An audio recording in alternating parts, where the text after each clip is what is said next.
बांधकाम विभागाच्या कार्यालयाजवळ दिनांक 3 फेब्रुवारी रोजी सकाळी 10:50 अवैध मुरुम वाहतूक करणाऱ्या भरधाव ट्रॅक्टरने गुराखी श्री मनोज भिवाजी रेपकवार वय 45 राहणार मदनापूर वार्ड सिंदेवाही यांना जबर धडक दिली।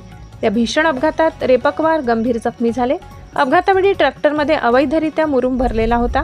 विशेष बाब म्हणजे सिंदेवाही तालुक्यात महसूल विभागाकडून त्या दिवशी कुणालाही मुरुम उत्खनन अथवा वाहतुकीचा परवाना देण्यात आलेला नव्हता।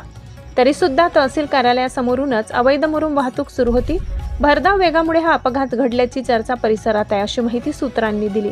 अपघातानंतर गंभीर जखमी अवस्थेत रेपकवार यांना तातडीने ग्रामीण रुग्णालय सिंदेवाही येथे प्रथमोपचार देण्यात आले। त्यानंतर त्यांना चंद्रपूर जिल्हा सामान्य रुग्णालयात दाखल करण्यात आले। मात्र प्रकृती अधिक बिघडल्याने पुढील उपचारासाठी त्यांना नागपूर येथे हलविण्यात आले असून सध्या त्यांच्यावर शर्थीचे उपचार सुरू आहेत। दरम्यान अपघातग्रस्त ट्रॅक्टरच्या इंजिन व ट्रॉलीवर कोणतीही नंबर प्लेट नसल्याने वाहन क्रमांक, चालक, मालक यांची ओळख अद्याप पटलेली नाही। यामुळे अवैध मुरुम वाहतूक करणाऱ्यांवर वाहतूक कधी होणार असा सवाल अवैध मुरुम वाहतूक करणाऱ्यांवर कारवाई कधी होणार असा सवाल नागरिकांकडून उपस्थित केला जात आहे। जिल्हा प्रतिनिधी अमान कुरेशी, महाराष्ट्र क्रांती न्यूज, चंद्रपूर। अशाच नवनवीन बातम्या पाहण्यासाठी आमच्या महाराष्ट्र क्रांती न्यूज या YouTube चॅनलला लाईक करा, सबस्क्राईब करा आणि बेल आयकॉनला प्रेस करा।